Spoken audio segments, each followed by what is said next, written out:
Nagpapaganda ka ba ng bahay at nagdadalawang isip ka pa kung bibili ka ng nauusong tower fan o yung nakasanayan ng electric fan? Panoorin mo to kasi pagtatapatin natin yung dalawang yan sa ating fan face-off. Kamusta naman dyan, JJ po? Sa tapatang tower fan at floor fan, tignan natin kung sino ang mananalo pagdating sa aesthetics and space, safety, cooling power, noise, maintenance, price, and other features. Round 1. Fight! Fight! Fight! Pagtabihin natin yung dalawang fan, titigan nyo yung dalawa. Alin ang mas aesthetic para sa inyo? So, ito yung ating Astron bladed fan. At ito naman yung Kanazawa tower fan. So, sabihin ko na nasa isip nyo. Obviously, panalo dito ang tower fan. Yung Kanazawa tower fan. Tignan nyo naman yung ating Kanazawa tower fan. Napaka-modern ng kanyang look. And take note, budget version po yan. Isa tong Kanazawa sa pinakamurang tower fan na makikita nyo sa Shopee o sa Lazada. Ito namang ating Astron bladed fan. Medyo classic ang look niya, 80s to 90s look. Ano pa napansin nyo sa design nila? Dahil itong tower fan ay pahaba, mas compact. Pagdating sa space saving, para sa mga maliliit na kwarto, mas bagay yung tower fan. Kapag malaki naman ang space, eto, kasyang-kasya ang iyong bladed fan. Imagine nyo itong kwarto ko. Kung electric fan yung nandyan, hindi siya magandang tignan. Sisikip lang yung space. Kaya mas bagay dyan yung mga tower fan.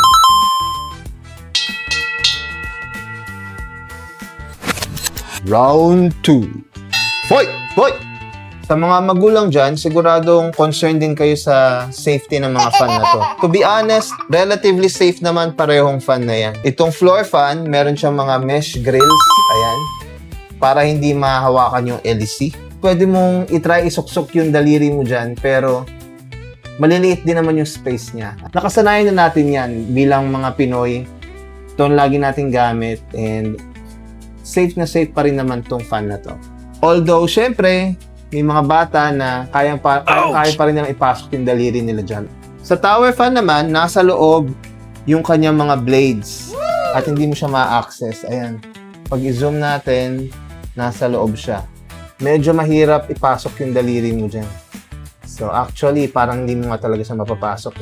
Safe na safe yung mga tower fan pagdating sa mga kids. Pero ito ang baka hindi nyo naisip pagdating sa tower fan. Kung meron kayong mga malilikot na bata sa bahay na takbo ng takbo, mas mataas yung chance na matabig nila yung tower fan at mabagsak. Round 3. Hoy! Hoy! Sa mga never pa naka-experience ng tower fan, siguradong curious kayo kung gaano ba kalakas ang buga ng hangin nitong mga tower fan kumpara sa ating mga floor fan. So, tetestingin natin yan. At siya nga pala, itong ating Astron bladed fan ay 100 watts. Yan ay 20 inch. Ito namang ating Kanazawa tower fan ay 32 inch pero 60 watts lang. So, merong konting advantage itong ating Astron bladed fan pagdating sa wattage. Lagay natin sa number 1. Kita nyo naman, malakas na, di ba? Testingin din naman natin tong ating Kanazawa tower fan. On natin ng speed 1. So, yan ang number 1 ng Kanazawa tower fan. Ayan. Very faint lang yung hangin niya. Lagyan natin ng number 2.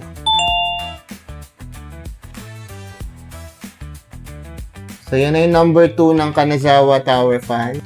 Testingin din natin yung number 2 nitong Astron bladed floor fan. Yan, number 2 na yan. Ang lakas! Sa number 2 ng Astron floor fan versus number 2 ng Kanazawa tower fan. Ngayon naman, lagyan natin sa number 3. Itong ating Kanazawa Tower Fan. So, number 3. Okay na siya. So, malakas na rin siya, oh. And then, yung ating Astron Floor Fan, lagyan din natin sa number 3.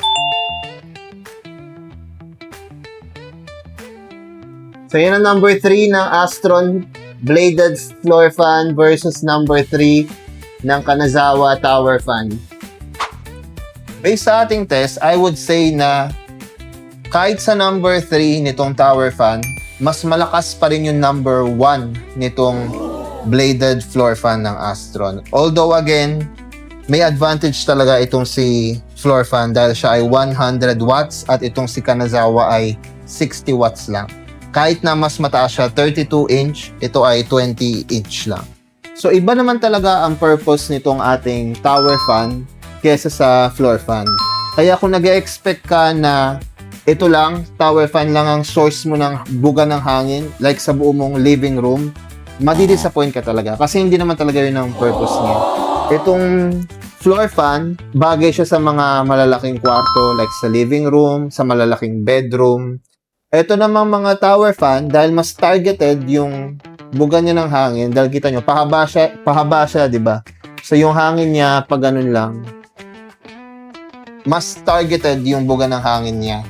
Like sa mga room ng mga bata, ng mga baby, o kaya kung may AC kayo sa kwarto at parang pang-support lang yung tower fan, doon naman siya mas bagay. Round 4. Hoy! I-on natin muli ang parehong fan at itapat natin yung mic sa kanilang dalawa and tingnan natin kung anong maririnig nyo. Alin ang maingay? Etong number 1.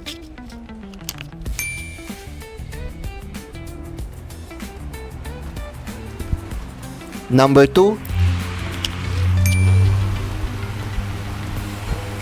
And then number 3.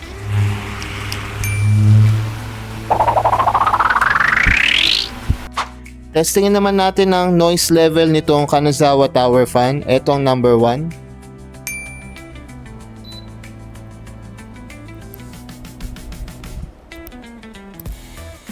Wala kang marinig. Tahimik na tahimik. Testingin naman natin number 2.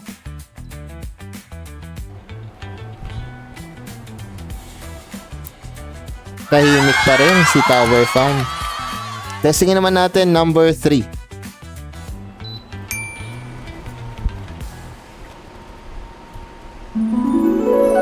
Kita nyo naman kahit na naka-maximum number 3 na yung Tower Fan, tahimik pa rin siya. Makakatulog ka pa rin sa gabi. Round 5. Fight! So para sa karamihan, sisiw na ang paglinis nitong mga floor fan.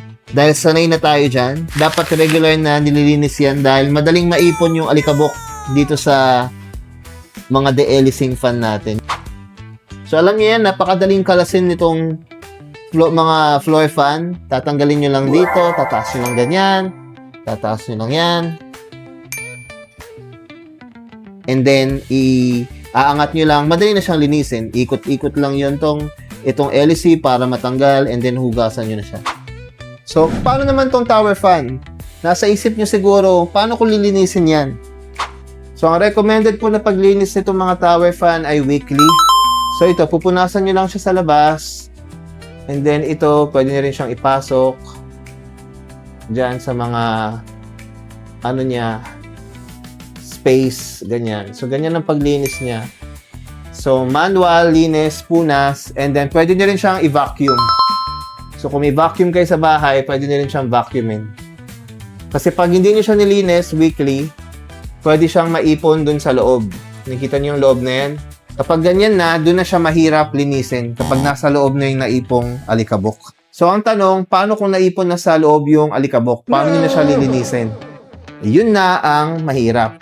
Kasi kung makikita nyo, hindi nyo ma-access yung blade sa loob. Pwede nyo i-vacuum pa rin. Pero ang gagawin nyo dyan, kailangan nyo na siyang i-unscrew.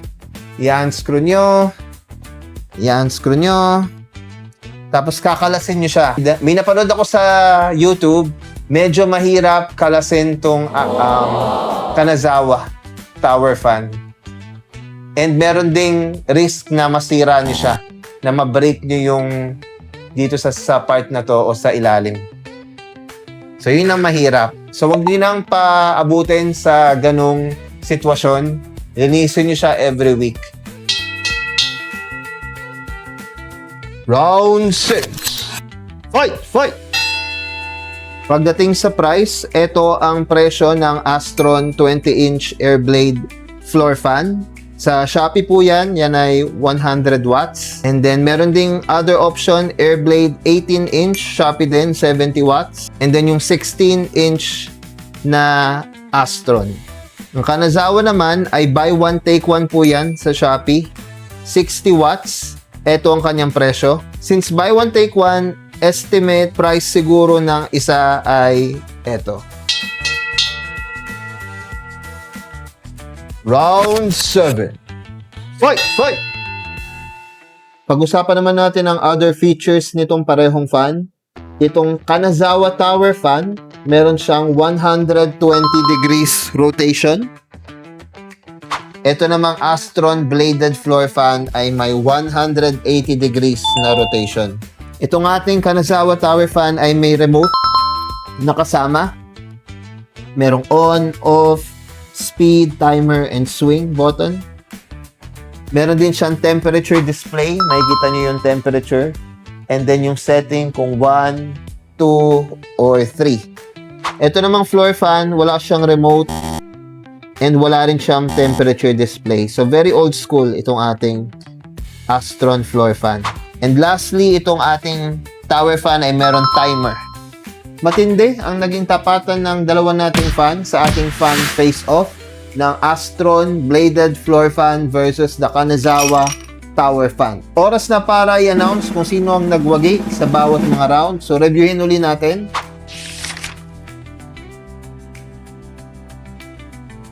So, dito sa ating fan face-off, may dalawang round kung saan na-knock out talaga yung isa sa ating mga fan. At yan ay ang ating round 3, ang cooling power.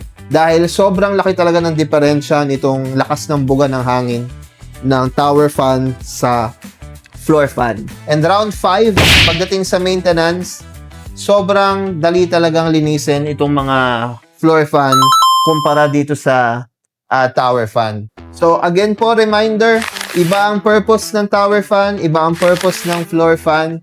But today, sa tapatang tower fan at floor fan, ang idinedeklara nating kampiyon ay ang Astron bladed floor fan. Ayan. Itong mga tower fan natin, medyo may pagka-novelty pa siya for now. The only reason na bibili kayo ng tower fan ay dahil number 1, aesthetic siya, bagay siya sa inyong kwarto, modern ang look ng bahay nyo. Or number 2, dahil sa space saver siya. Dahil maliit yung kwarto, maliit yung space, o hindi kasya yung mga malalaking fan. So, bagay na bagay yung mga tower fan. Itong mga tower fan natin, maganda pa rin siyang i-partner sa mga aircon. Meron siguro ibang mga tower fan, siguro hindi itong brand na to, itong model na to, na mas malakas yung buga ng hangin, na mas makakalaban sa mga regular na electric fan. Isang paalala lang po, ito ay isang honest review lamang. The views and opinions of the host do not represent the opinion of all.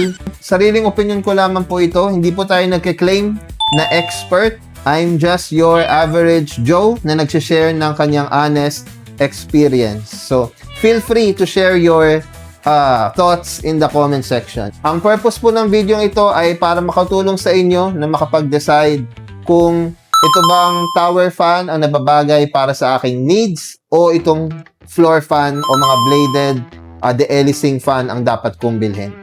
Marami pa po tayong honest review na paparating. Kung di nyo pa po napapanood, nag-review rin ako ng Astron na window type aircon at saka ng Midea split type aircon. Ayun lamang po, maraming salamat. Balik po kayo.